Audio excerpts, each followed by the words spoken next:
Please stop. Please stop. Just stop. Just stop. Hello fellow doers, my name is Valerie, I am a self-taught digital artist, and today we're gonna be looking at some art tips, videos, tutorials that I found on Pinterest. Pretty sure most of them came from TikTok, but I don't have TikTok, so even when I did have TikTok, my feed was not art related at all. So today I'm finally gonna be exploring this unknown territory. I'm gonna be watching these art tips and rating them on a scale from 1 to 10, with 1 being, oh, this is a very bad, useless, pointless, awful tip that nobody should use, and 10 being extremely based, great, awesome, Sigma art tip. So let's get started with this one, how to only color inside your drawing. How to only color inside your drawing. Make a new layer under your line art. Close the gaps if you have any. Select the magic wand tool. Tap outside your drawing. Tap invert selection. Fill the illustration. I'm not sure if this really would work with my line art. I highly doubt it, but let's try.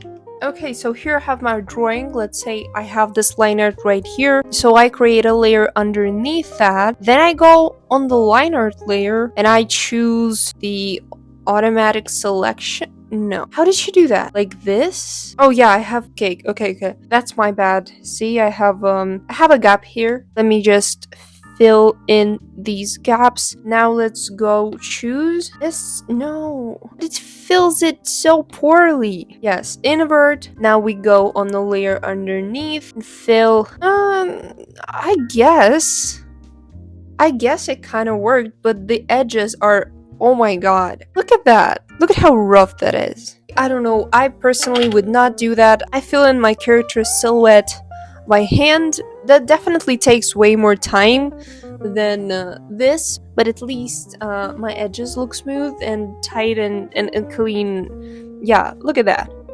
Look at that. Look at how smooth this looks instead of what we just did.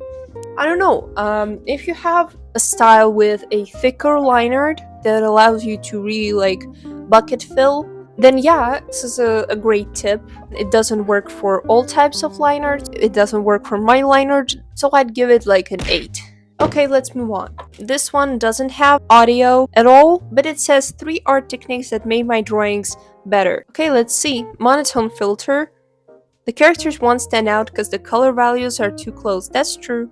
I use a lighter background to make her stand out more. Yeah, that's a great tip. You should have contrast and difference between your values in your drawing. Constantly flipping the canvas. Yes, please do flip your canvas. I made a shorts video recently that went kind of viral. It was just a joke about how when you flip the canvas that you see how ugly your drawing is, but I was super surprised by how many people in the comments were genuinely confused and were asking questions like, what? Why do you flip a canvas? Why do digital artists do that? Why do they flip the canvas? But if you're also a beginner artist and you don't know why you should flip your canvas, it's because when you're drawing, you're used to seeing this drawing from one perspective, and you can simply not see the mistakes that you've made in your drawing and the asymmetry that you have in your character's face. Sometimes I draw a character, I look at their face, and I'm like, it looks fine, like the eyes look fine, the nose looks fine, but for some reason, something looks off, and I don't know why I don't like it. It just looks wrong to me. And then I flip it,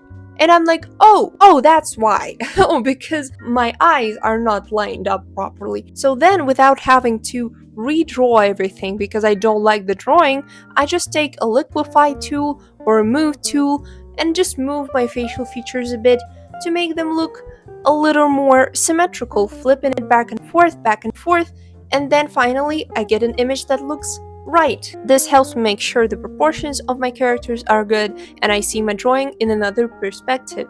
For traditional artists, flip your drawing with a mirror. Yeah, you can do that. I've seen people flip their art vertically to verify their art's composition. I've never heard of that, but hey, if that works for you, that's cool. And third, shadow before base colors. I usually do that when I'm shading my hair.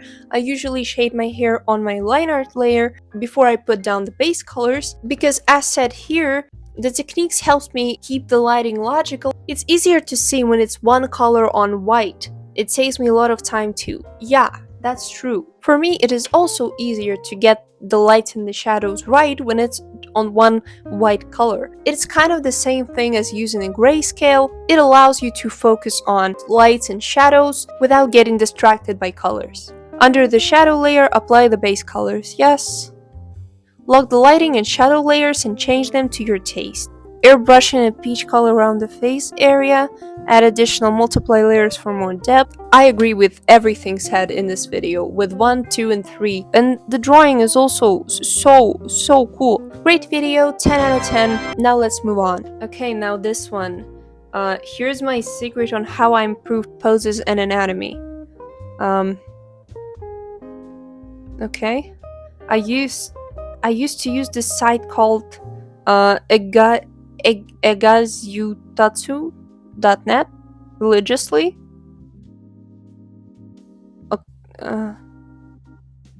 What's that? You can get different models and perspective and draw directly on it. No, wait, what? What's that? What are those?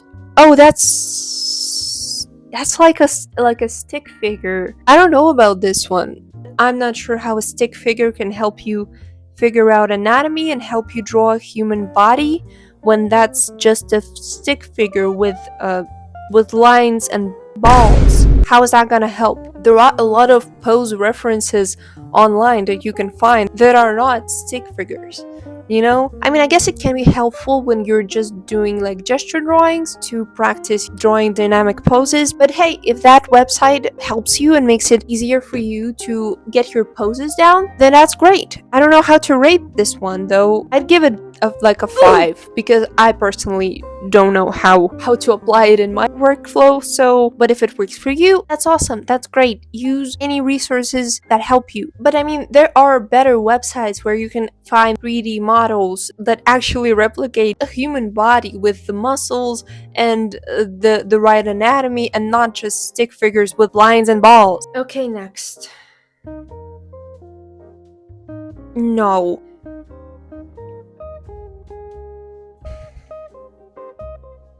Cool. Okay, stop it there. Why? That makes me mad. I'm sorry, but this? No way. No way you draw like that. You don't. You just know how to draw a David's head because you've probably in art school and you've drawn this man like 100 times. You don't use this square and a circle and the lines every single time you have to draw a head. That's crazy. You're not an architect. That's not a blueprint for a house. You're drawing a human portrait. Why do you have to draw a pentagram for that? This is not art. This is math. This is geometry. Please stop. Please stop. Just stop. Just stop. 0 out of 10. Okay, 1 for a beautiful drawing. 1 skill point. Because if a regular beginner artist will attempt following this tutorial, you know what they will end up with? Nothing, because that's not a tutorial. You're just making a square and then just drawing a head inside of it. You just know how to draw a head because you probably practiced drawing heads and anatomy for years. That's not because you draw this circle. That's not the reason why you drew this head. You just drew this head inside of this square for the fun's sake. Let's proceed. Trying out this art hack.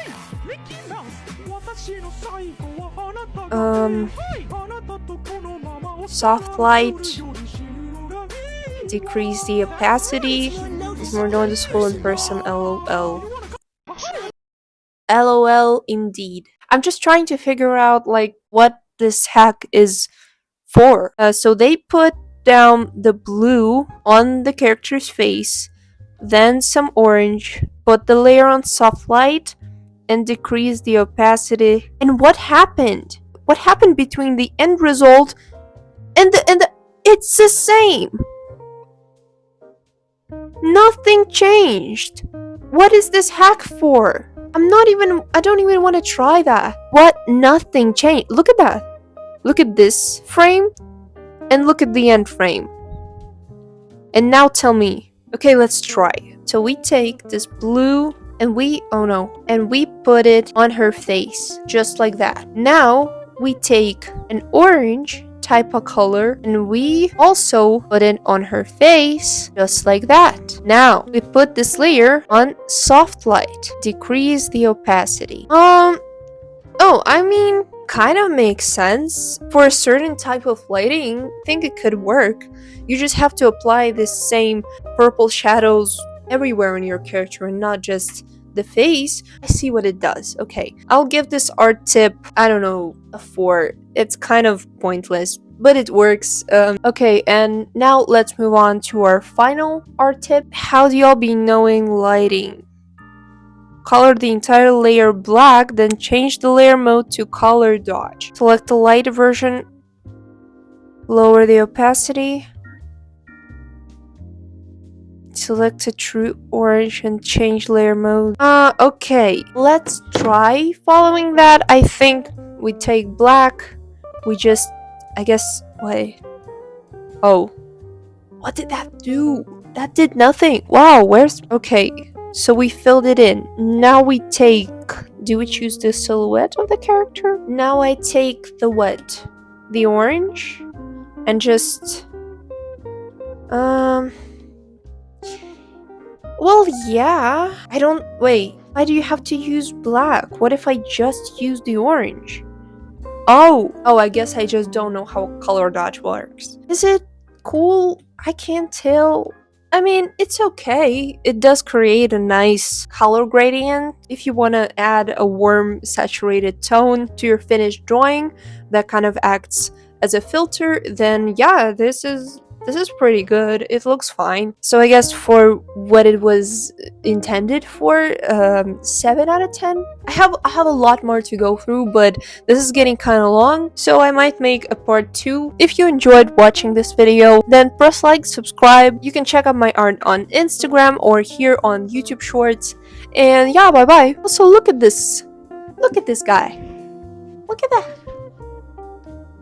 Look at him. He's so cool. Wouldn't you like to be friends with him?